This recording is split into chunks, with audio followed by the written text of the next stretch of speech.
Só lembrar aos irmãos que nós temos culto à sexta-feira, aos domingos de manhã e a partir de 12 de janeiro de 2020, digo irmão lá, é só para o ano. Nós vamos ter também a começar a ter culto à tarde, ou seja, vamos ter culto às 10h30 da manhã e às 5 da tarde vamos ter culto também. Então, quem já veio de manhã, pois pronto, vá à sua vida. E vamos ter a igreja aberta, vamos estar aqui e a servir os irmãos e as pessoas que quiserem ser abençoados à tarde, que não tiveram oportunidade de vir de manhã, ou porque trabalham, ou porque é melhor aquela hora. Ou seja, não importa o porquê, claro que o nosso desejo é, e vamos continuar a orar, eu quero pedir aos irmãos orem, vamos continuar a convidar, a divulgar, e a reunião de manhã mantém-se tudo na mesma, graças a Deus, mas vamos dar outra oportunidade para que mais pessoas possam conhecer a palavra de Deus. Amém? Então, dia 12, eu penso que é 12 de janeiro de 2020, é o segundo fim de semana de 2020. E é em 2020 também que nós queremos começar os grupos vida ou os pequenos grupos. Então hoje, a partir de hoje e durante este mês de depois para a semana já é dezembro, não é? Para a semana já é dia 1. Já 2, 8 dias já é dia 1. Dia de Santa Ceia, está bem? Então, mas aqueles irmãos que quiserem dar, salve seja, emprestar as suas casas para darmos um pequeno grupo. Qual é a ideia? A ideia é termos um tempo durante a semana, ou semanal, ou quinzenal, conforme depois cada grupo assim decidir e cada casa. A ideia é nós nos juntarmos e termos um tempo de estudarmos a Bíblia e um tempo de oração. Não é para fazer um culto de domingo, não é para fazer um culto de sexta-feira, é para lermos a Bíblia, ou seja, vamos estudar a palavra de Deus um bocadinho, vamos debater no sentido de partilhar uns com os outros e ter um tempo de oração. Aquilo que nós queremos é esta expressão que o apóstolo Paulo usa muito na Bíblia, amar uns aos outros, levar as cargas uns dos outros, a servir uns aos outros, nós consigamos colocar isso na prática, não é? Devagarinho possamos dar passos que na prática possamos viver esta vida uns com os outros. E achamos que, de facto, neste culto assim, ao domingo, à sexta, onde a Assembleia se reúne, não é? Não há oportunidade de falar, não há oportunidade, porque pronto, senão não conseguimos fazer o culto numa hora e meia, então assim, também não vamos ter e ser muito rigorosos nisso, que é, e eu vou ser muito rigoroso nisso, que é ter uma hora para começar e ter uma hora para acabar. Não é? Que é para as pessoas no outro dia têm que ir trabalhar, e se algum não tem que ir trabalhar cedo, há que respeitar quem se levanta cedo e há que respeitar quem faz isso tudo, porque no passado o que acontecia, pastor, depois eu dou a casa, depois as pessoas estão aqui na conversa até às tantas, depois há uma hora para começar e quando há uma hora para acabar e quando acaba toda a gente no olho da rua. Estou a falar mesmo a sério, porque é para nos respeitarmos o trabalho uns dos outros, a vida uns dos outros, e não ficarmos ali, porque eu posso amanhã, eu não, mas alguém podia estar, amanhã posso dormir até ao meio-dia, pois, mas o outro ao meio-dia já fez 6 horas de trabalho. Então tem que se levantar às 5 da manhã e vai dizer assim, olha, então não posso ir, porque eu gosto muito, mas assim não. Então, está bem? O irmão Mário vai estar ali na entrada, ao pé da livraria, então podem dar o seu nome, a morada e depois eu vou contatar, porque queremos depois devagarinho falar, fazer um tempo, um sábado à tarde ou domingo, não sei, conforme a possibilidade de cada um, temos um tempo de dizer, ensinar, dizer, olha, como é que vamos fazer, como é que as coisas vão acontecer e caminhamos juntos nessa direção. E o propósito é este mesmo, igreja junta, à volta da palavra, convidando Jesus para estar e crendo que é o Espírito de Deus é que se vai mover, é que se vai tocar. Não queremos olhar para isto como um projeto no sentido para ter isto ou para ter aquilo. O que mais deseja é que a presença de Deus se manifeste em cada casa, em cada família, em cada lar e nós possamos ver resultados disso mesmo. Amém? 1 de Reis, capítulo 19. Há 2 semanas atrás, eu trouxe pedi emprestado, porque eu não sou um menino dado muito a estas coisas. Pedi emprestado ali ao António, que assim estes pesos porque o título da mensagem era esse mesmo, é Liberta-te dos pesos. Irmãos, nós estamos numa caminhada. Esta caminhada da vida, ela não é uma corrida de 100 metros. Não é? 100 metros é alguma coisa em que nós damos tudo, e sabemos que é rápido. Mas nós estamos numa maratona. E numa maratona é no mínimo 42 quilómetros. E nós estamos numa maratona da vida que é muito mais do que isso. E nesta maratona muitas coisas acontecem. Há coisas boas que acontecem, há coisas más que acontecem, há coisas que nos empolgam, há coisas que nos entristecem. E isso faz parte da caminhada. Mas quando eu dei este título é que às vezes nesta caminhada nós nos sentimos cansados. Nós nos sentimos frustrados, nós nos sentimos desanimados, muitas vezes, às vezes queremos desistir. E às vezes não damos conta que nesta caminhada carregamos pesos que não devíamos carregar. Não é? Até as pessoas que são muito dados isto chama-se ferro, não é? A pesos, não é? Tipo a exercitar os músculos, não é? Eles não carregam estes pesos de manhã à noite. Eles vão lá ao ginásio, não é? Puxa este peso, faz algumas flexões, não, como é que isto se chama? Não sei. Algumas coisas assim, e depois logo descansam, fazem algumas repetições, depois descansam, depois voltam a pegar, mas de facto quando vão para casa, não carregam estes pesos. E às vezes nós cristãos nos arrastamos pela vida porque carregamos pesos que não é suposto carregarmos. Não só não é suposto carregarmos, como se teimarmos carregar, nós não vamos conseguir chegar ao final. E falámos, olha, liberta-te do peso da ofensa. Quem é que se lembra? Liberta-te do peso da... E eu disse, sei lá, só para resumir, a ofensa é como o veneno. Ela só faz mal a quem toma. Se nós reconhecermos a ofensa como um lixo e deitar fora esse peso, não, eu não vou carregar. Aconteceu, mas eu não vou carregar, eu deito fora a ofensa. Então eu vou caminhar muito mais livre para conseguir chegar ao final. Eu disse, liberta-te do peso da insegurança. Não é? Nós precisamos saber o que é que estamos aqui a fazer, de onde viemos, o que é que estamos aqui a fazer e para onde vamos. E se nós aprendermos a nos libertar do peso da insegurança, nós vamos ficar livres da competição, nós vamos ficar livres da comparação, nós vamos ficar livres da inveja. Para quê? Para fazermos a nossa caminhada e caminharmos e conquistarmos tudo aquilo que Deus tem para a nossa vida.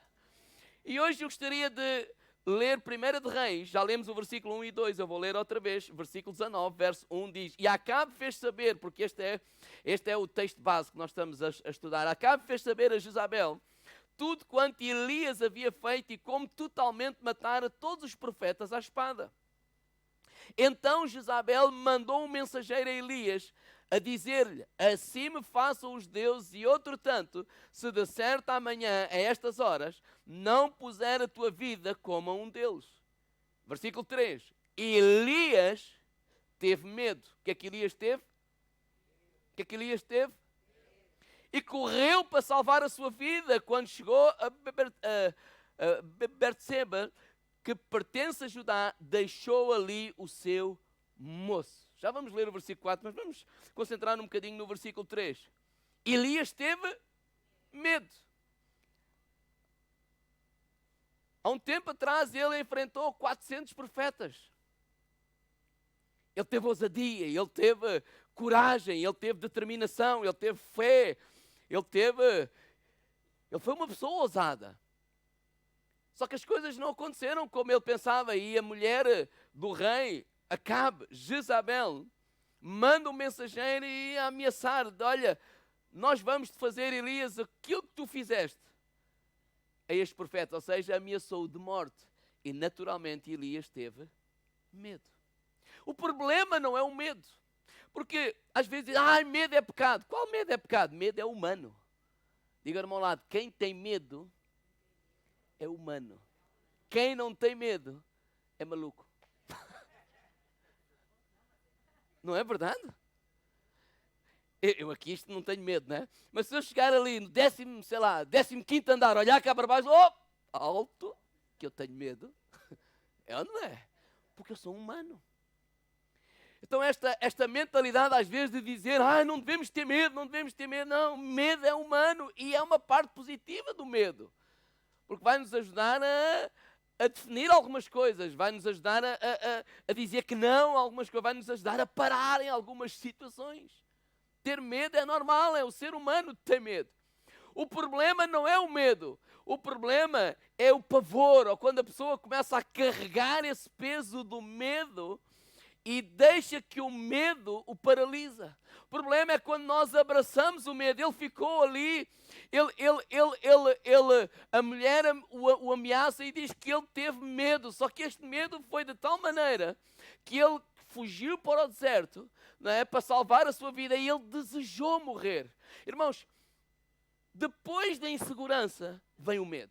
Quando nós nos sentimos inseguros, e há um versículo que eu quero partilhar com os irmãos, que é Salmo 1:1, que diz: bem-aventurado o varão que não anda segundo o conselho dos ímpios. E deixem-me dizer isto, eu creio que podemos colocar aqui também os nossos sentimentos. Ou seja, nunca peças conselho quando estás inseguro aos teus sentimentos. Diga ao irmão ao lado, nunca peças conselho aos teus sentimentos. Nunca peças conselho ao medo. Porquê? Porque o medo é a semente que o inimigo semeia no teu coração para te destruir. O problema não é sentirmos medo. O problema é deixarmos que o medo nos impeça de continuar a caminhar. Porque sabe o que é coragem? Coragem não é ausência de medo. Coragem é continuar a caminhar apesar do medo. Então o medo às vezes ele vem, claro que ele faz parte, mas nós não devemos carregar esse medo, nós não devemos abraçar esse medo, nós não devemos caminhar pela vida agarrando o medo, nós devemos nos libertar do medo, lembrando-nos que há um que é maior que a Jezabel, há um que é maior que o problema, há um que é maior que as circunstâncias, que é o nosso Senhor Jesus Cristo. Filhinhos, vós sois de Deus e já tendes vencido, porque maior é aquele que está em vós do que aquele que está lá fora no mundo. O medo torna-nos pessoas negativas. O medo torna-nos pessoas pessimistas, olhar só para a parte negativa. Na verdade, o medo é uma questão de fé, só que fé é na coisa errada. Precisamos de crer em Deus. Precisamos saber que é Deus que acalma as tempestades e Deus está connosco. Salmo 89, versículo 13 diz assim: tu tens o braço poderoso, forte é a tua mão e lavada é a tua destra. Salmo 46, 1 e 2 diz que Deus é o nosso refúgio, fortaleza, socorro, bem presente na angústia. Sentir medo daquilo que Jezabel disse é normal. Mas tomar decisões precipitadas por causa do medo, a ponto de desistir da vida, a ponto de desejar morrer, isso é errado. Os nossos sentimentos não têm que nos guiar, não têm que ser eles a trazer a decisão à nossa vida, não. Nós devemos basear as nossas decisões na palavra de Deus, crer que Deus é o nosso aliado, Deus está connosco. Irmãos, Deus levanta aliados, mesmo no meio dos nossos inimigos. Eu vou repetir, Deus levanta aliados, mesmo no meio dos nossos inimigos. Eu estava a pensar, por exemplo, você já pensou naquela história quando o faraó mandou matar todos os bebés porque o povo de Deus estava a crescer e ele, com medo do povo de Deus, então se reproduzir e reproduzir, mandou matar os bebés todos. O que é que a mãe de Moisés fez? Ela colocou num cesto num rio e foi parar aonde? Ou quem é que o encontrou? A filha do homem que o mandou matar. Então não só é que Moisés não morreu, como o homem que o mandou matar é que o foi sustentar. Olha, criou, deu-lhe educação, deu-lhe comer, deu-lhe roupa, vestiu, trabalhou. Ou seja, preparou para aquilo que Deus tinha para a vida dele. Deus, mesmo no meio dos inimigos, Ele pode fazer com que aliados venham ajudar o povo de Deus. Então não deixemos não nos foquemos tanto na circunstância, no problema, na adversidade, de tal maneira que agarremos o medo e começamos a andar, porque se nós não libertarmos esse peso, mais cedo ou mais tarde, nós vamos nos cansar, nós vamos ficar frustrados, porque nós não fomos criados para viver constantemente com medo. E quando o medo, né, quer assolar a nossa vida, ele vem com ele também o desânimo. Então diga, irmão, ao lado, liberta-te do peso do desânimo. Quando nós olhamos o versículo 4, olha o que é que ele diz. Ele mesmo, porém, foi para o deserto, a caminho de um dia. Chegou-se e assentou-se debaixo de um zimbre e pediu para si a morte, dizendo, já basta, ó Deus, ó Senhor, toma agora a minha vida, pois não sou melhor que os meus pais. Quando o desânimo entra na nossa vida e nós abraçamos o desânimo, carregamos o peso do desânimo, esse desânimo tem a capacidade de nos paralisar. Tem a capacidade de impedir que a vontade de Deus se cumpra na nossa vida. Esse desânimo tem a capacidade da pessoa ficar, sabe, uma pessoa desanimada é uma pessoa sem vontade para nada. Então como estás? Olha, eu vou andando. É uma pessoa assim sem...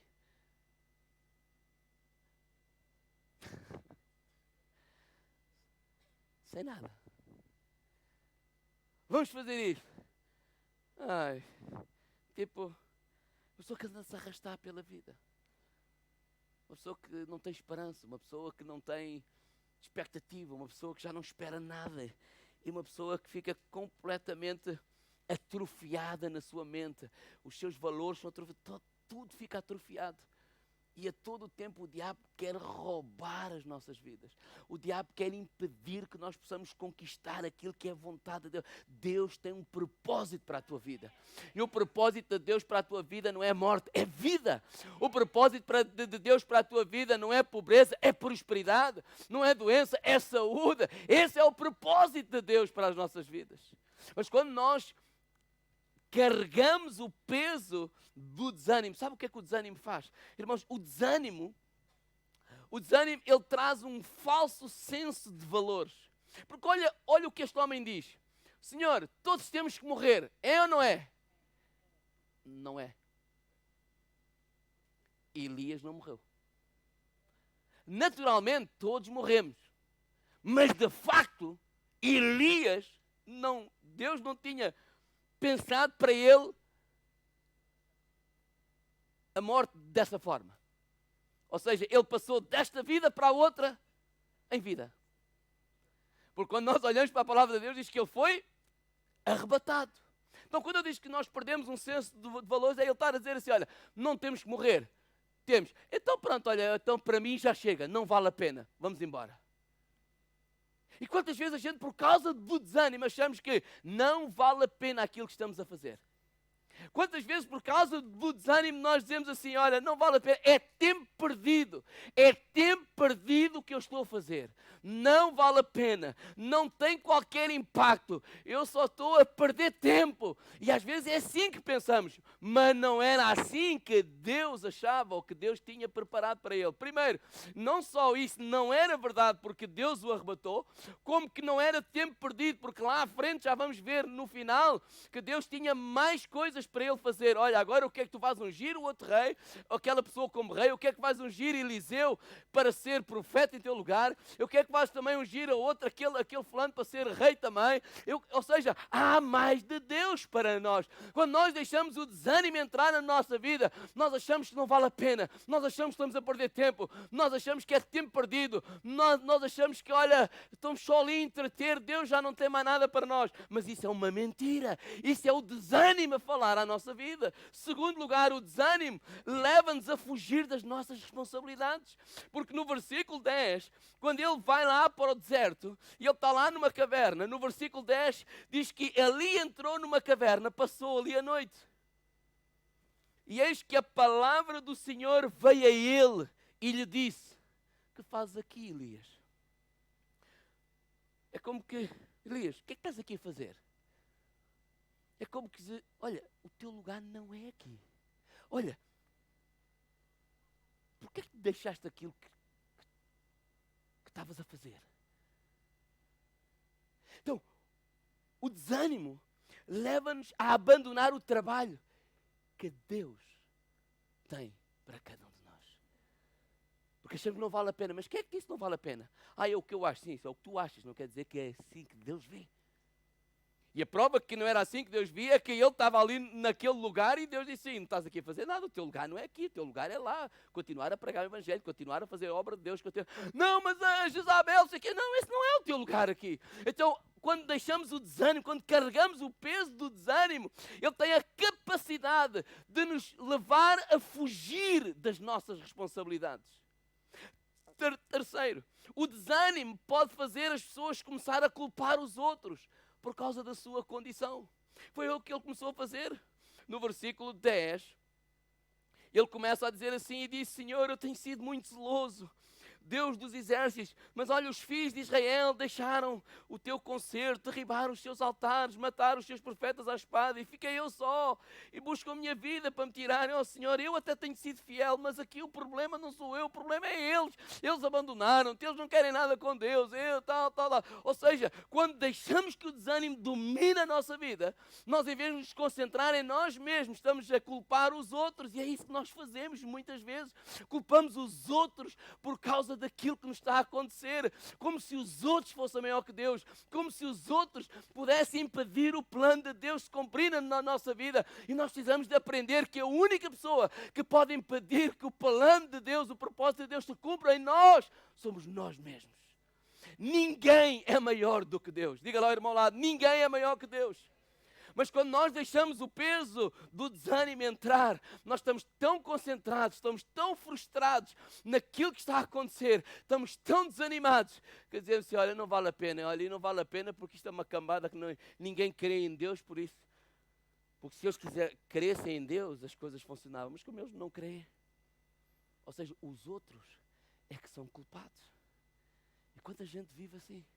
Enquanto nós vivemos a culpar os outros, nós nunca saímos da situação onde estamos. Porque o problema nunca é os outros. O problema somos nós. E Deus provou isso a ele. Porque apesar de ele estar a dizer isso, que até nem era verdade, que ele tinha ficado só, ele diz, não, estão lá mais 7.000. Mas mesmo que ele ficasse só, Josué e Caleb ficaram só. Os 10 espias, eles influenciaram 3 milhões de pessoas. Mas Josué e Caleb, com uma nova geração, conquistou aquilo que era a promessa de Deus. Deus não é homem para que minta, nem filho do homem para se arrependa. Aquilo que ele prometeu, ele é fiel para cumprir. Crês tu nisso? Precisamos de crer nisso. Não aceitar isso. O desânimo tem a capacidade, por último, de fazer com que nós percamos completamente a perspectiva das coisas. Quando ele diz, só eu fiquei só, em 1 de Reis 19:10, no versículo 18, Deus disse assim, eu também fiz ficar em Israel 7.000, todos os joelhos que se não dobraram a Balaal e toda a boca que não o beijou. Quando nós continuamos a carregar o peso do desânimo, nós perdemos completamente a perspectiva das coisas, porque só vemos aquilo que é humano, só vemos aquilo que é natural. Não vale a pena, esta cidade não quer nada com Deus, porque falamos o quê? Falamos o que vemos, falamos o que está aos nossos olhos, e ele naturalmente estava a falar aquilo que ele via, mas ele não sabia, era algumas coisas, como nós às vezes também não sabemos algumas coisas. Se calhar a mãe do Moisés também podia falar, Deus abandonou-nos, afinal, Deus não cuida de nós. Não, ela fez o que sentiu fazer na altura, colocou o bebê lá naquele cesto e Deus se encarregou de cuidar deles. Deus se encarregou, porque aquele homem, aquele bebê ia ser o futuro homem que Deus ia usar para libertar o povo de Deus da escravidão de Faraó. Então, não nos concentremos no problema, não fiquemos tão agarrados ao peso do desânimo. Não, precisamos de libertar o desânimo, precisamos deitar o desânimo fora, precisamos colocar esse peso aos pés de Jesus, porque se nós o continuarmos a carregar, Ele vai nos impedir de nós conquistarmos aquilo que Deus tem para nós. E a pergunta normal é esta: como eu posso me livrar do peso do medo e do desânimo? Como? Eu estava a pensar nisso. E eu ia pôr o meu primeiro ponto entrega o teu desânimo ao Senhor. Mas como é que é isso? Como é que isso se faz? E vem uma palavra ao meu coração: compromisso. Diga ao irmão ao lado, compromisso. Diga lá ao vizinho do lado, compromisso. Diga, compromisso. Irmãos, quando eu vou a uma entrevista de trabalho e eu sou aceito e eu assino um contrato, e diz que o contrato é de segunda a sexta, ou de segunda a sábado, ou oportuno, seja o que for, mas imaginemos que é um contrato de segunda a sexta, entras às 7 da manhã, tens a hora de almoço àquela hora e sais às 5 da tarde. E eu começo todo entusiasmado. Uau, eu agora tenho um trabalho novo, tenho um emprego novo. Poxa, eu não tinha, eu dou graças a Deus, eu estou todo alegre, tenho muito entusiasmo, que é uma coisa nova. E tudo o que é novo, nós ficamos entusiasmados, é ou não é? Mas depois, com o passar do tempo, sei lá, há qualquer coisa que acontece, sei lá, o chefe aborreceu-me, ou eu chateei-me lá com alguém, está um mau ambiente lá naquele lugar, e ainda por cima chateei-me com a mulher em casa, o filho está doente, sei que segunda-feira de manhã, às 5 da manhã, toca ao despertador e eu estou desanimado que a semana passada não correu bem, desanimado porque aquilo lá em casa também não está a correr bem, eu estou um bocado frustrado, nem não me apetece nada, mas o despertador toca e eu digo, hoje não me apetece trabalhar. É assim que a gente faz? Por que não? Por quê? Com compromisso. E porque eu tenho um compromisso, quer esteja desanimado, quer não esteja desanimado, o que é que eu faço? Eu tenho que ir trabalhar. Mas isso funciona, ou devia funcionar em todas as áreas da minha vida. Porque se eu tenho, por exemplo, se eu estou a treinar para uma maratona, então tenho aquele treino para fazer todos os dias, àquela hora eu vou correr, no primeiro dia vou correr 5 km, eu estou mesmo a inventar porque eu não sei, não é? No segundo dia vou correr 10, no outro dia vou correr 5, no outro dia já vou correr 15 e tenho tudo aquilo para fazer e agora é segunda-feira, às 6 da manhã toco ao despertador e eu tenho aquilo marcado para às 7 para fazer tal, mas está a chover, hoje não me apetece, até estou desanimado, até me dói um bocadinho aqui os músculos, mas o que é que eu vou fazer? Digo ao irmão lado, vou-me levantar e vou fazer.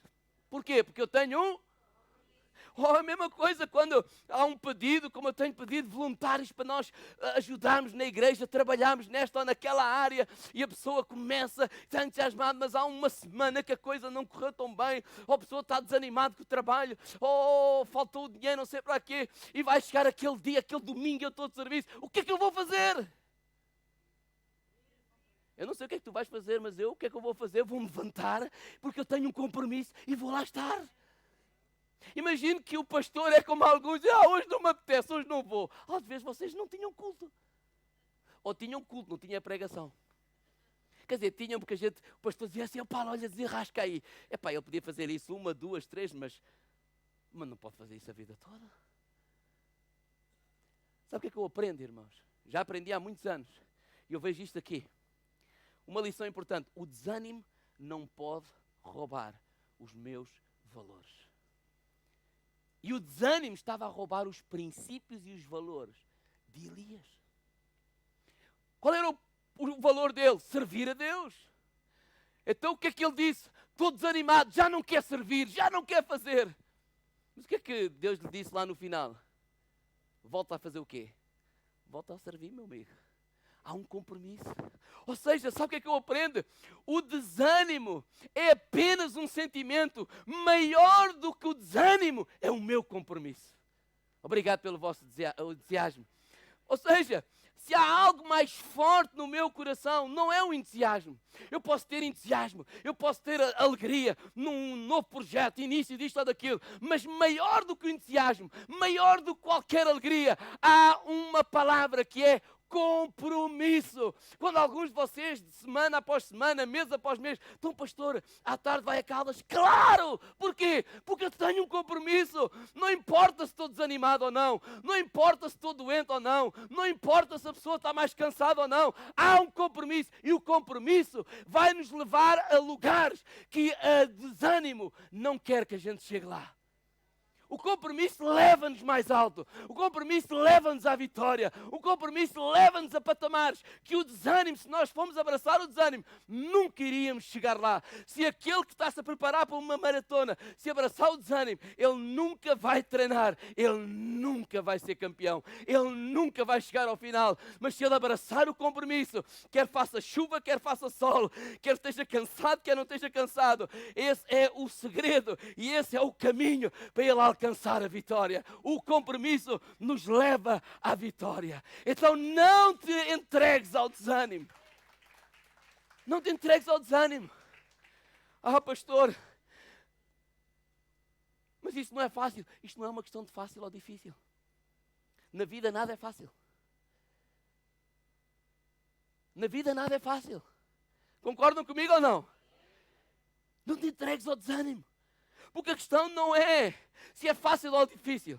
A questão é o que é que vale a pena. A questão é esta: o que é que Deus me chamou para fazer? A questão é esta: qual é a minha posição? Qual é a minha função? O que é que eu estou aqui a fazer? Ai, pastor, mas eu estou cansado. Oh, irmãos, cansados todos nós às vezes estamos.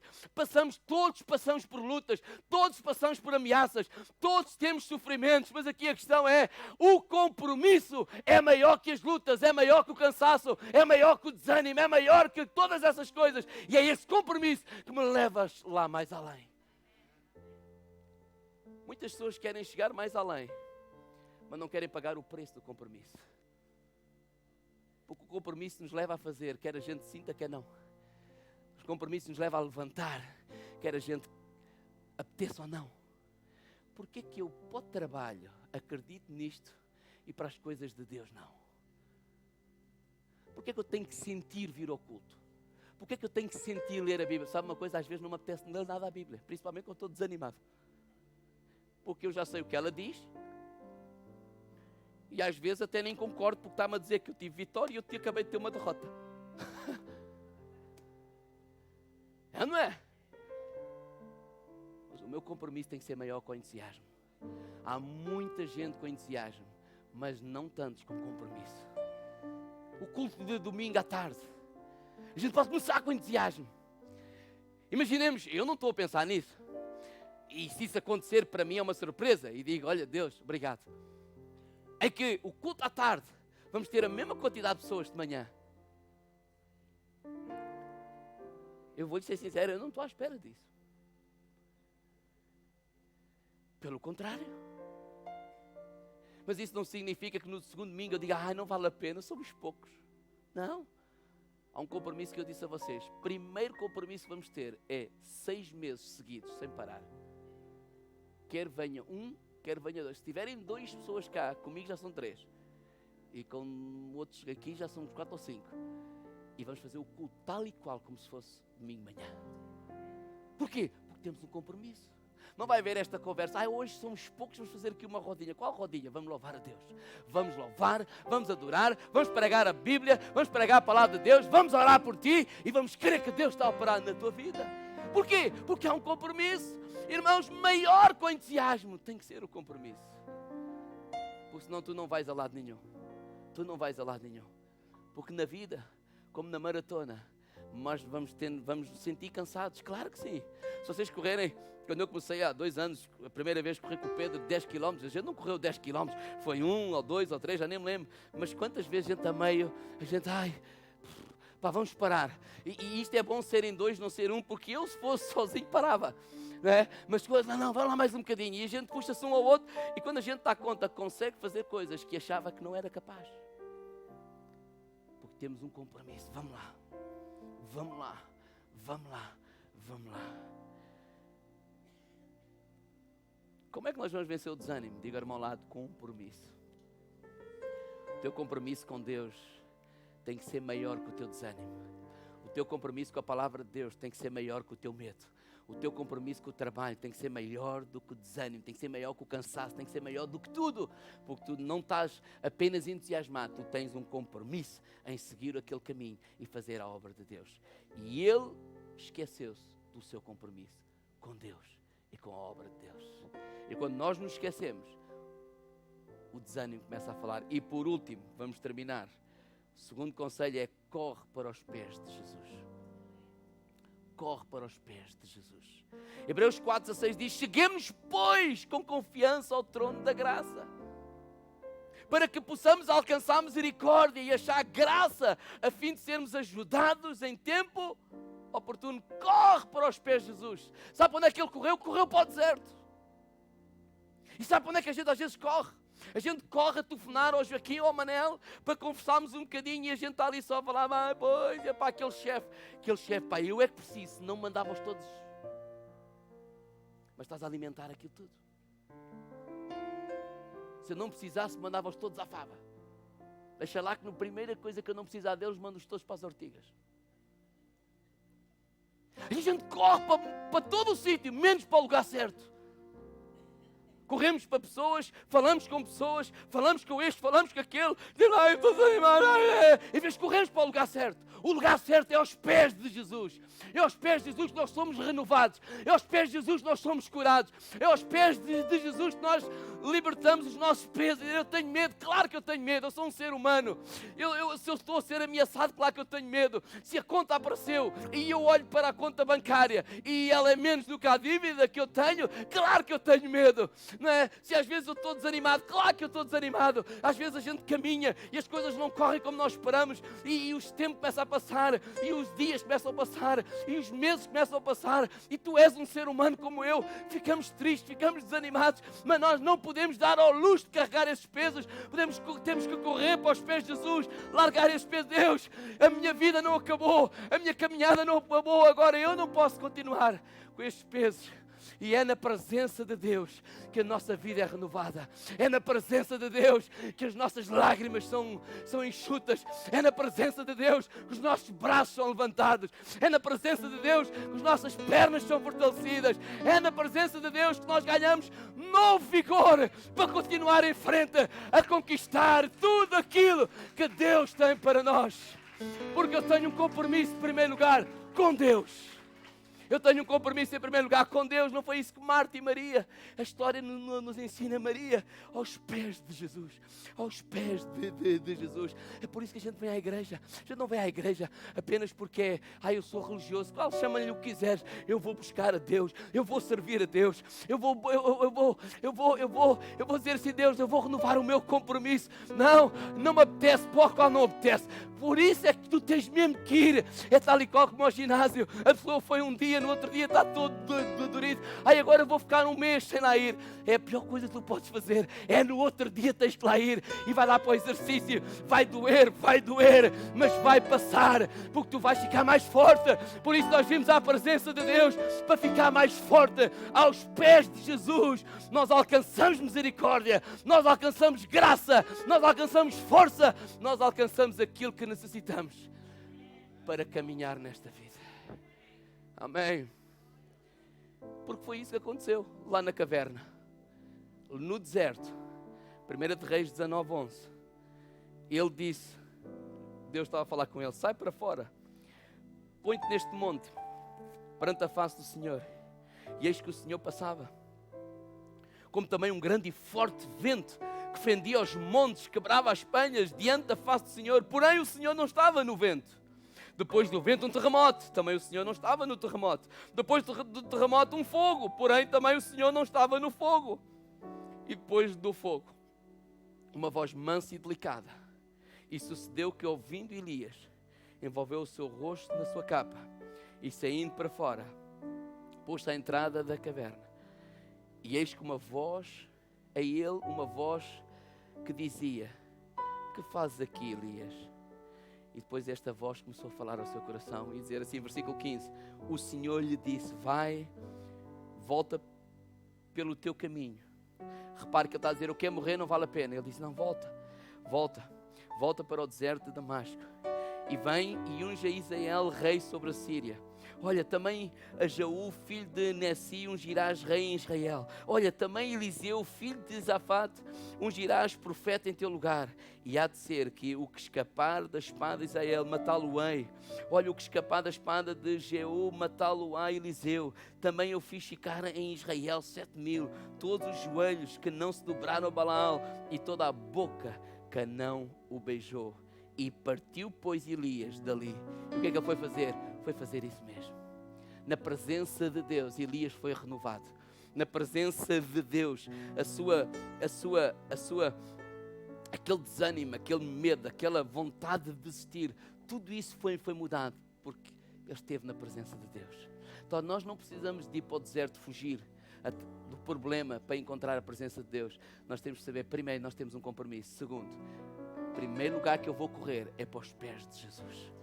Quando eu estou cansado, quando eu estou frustrado, quando eu tenho medo, quando eu tenho insegurança, quando eu estou ofendido, quando eu carrego tanto peso que eu já ando-me a arrastar, único lugar que eu devo correr é para os pés de Jesus.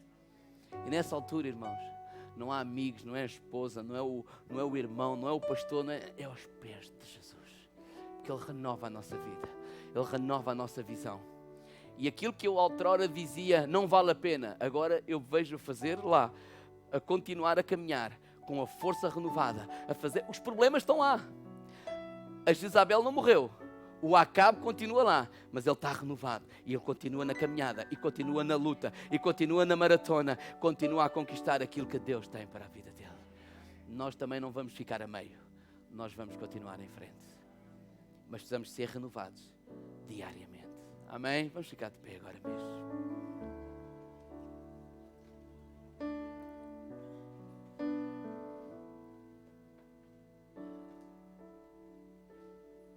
Fecha os teus olhos.